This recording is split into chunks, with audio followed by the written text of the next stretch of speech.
Nagtiwala si Pangulong Bongbong Marcos sa legalidad ng Independent Commission for Infrastructure. Ito po ay sa harap ng pagkwestiyon ng isang individual sa constitutionality ng ICI sa harap ng Korte Suprema. Sabi ni PBBM, solid ang legal grounds ng ICI.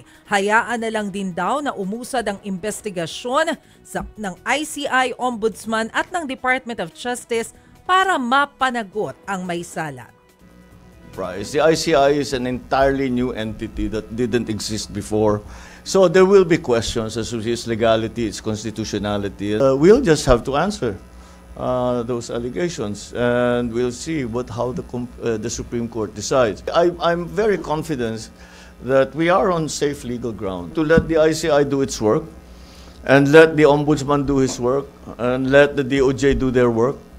And then that is on the legal side na hinahabol natin yung mga na-identify na kasama dito sa napakalaking sistema ng korupsyon.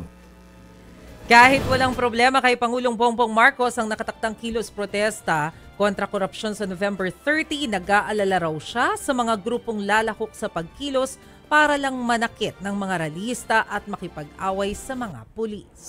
Meron lang akong napansin Those funds are supposed to go to people, to feed people, to make their lives better. And that all disappeared because they're buying airplanes and buying big mansions kung saan-saan.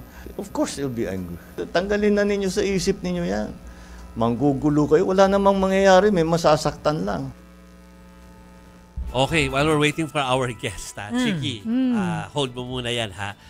Over the weekend, natawa lang ako. Although, expected ko na kasi big deal yun kasi si Xi Jinping tong pinag-uusapan natin. Saka ang Pangulo, saka Pilipinas, saka China. No? So, expected na kapag anything visual ay pwede talaga maging usap-usapan. So, expected na po yan. No? Pero, naisip ko lang, sa dami ng mga events na gano'n na kinover natin, locally at saka siguro sa ibang bansa, palagi APEC, ASEAN, o kaya pag mga visit dun sa mga bansa, nangyayari naman po talaga yung sidelines eh.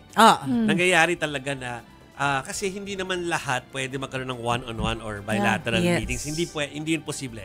Alam ba, kung APEC na lang sa dami nila, parang imposibleng bawat isa ay merong mga one-on-one, diba? So usually, tinitake advantage, lalo na nung panahon ni dating Pangulong Gloria Arroyo,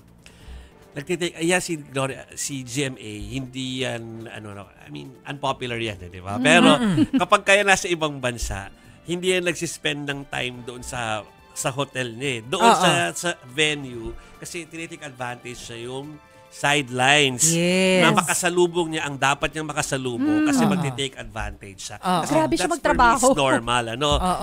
Kasi hindi naman nga lahat pwede mabigyan ng one-on-one. Kaya, okay din for me na sumubo. Kahit sabi, natatakot daw sa mga bodyguard. Totoo ba? Parang sabi ni President Marcos, ang hirap daw lumapit kasi napakarami raw guard ni Xi Jinping. Uy, pero sabi niya target niya sa ASEAN next year. I-invite niya mismo si Xi Jinping. Dito sa Pilipinas. Kasi tayo na yung mag-host. Yeah.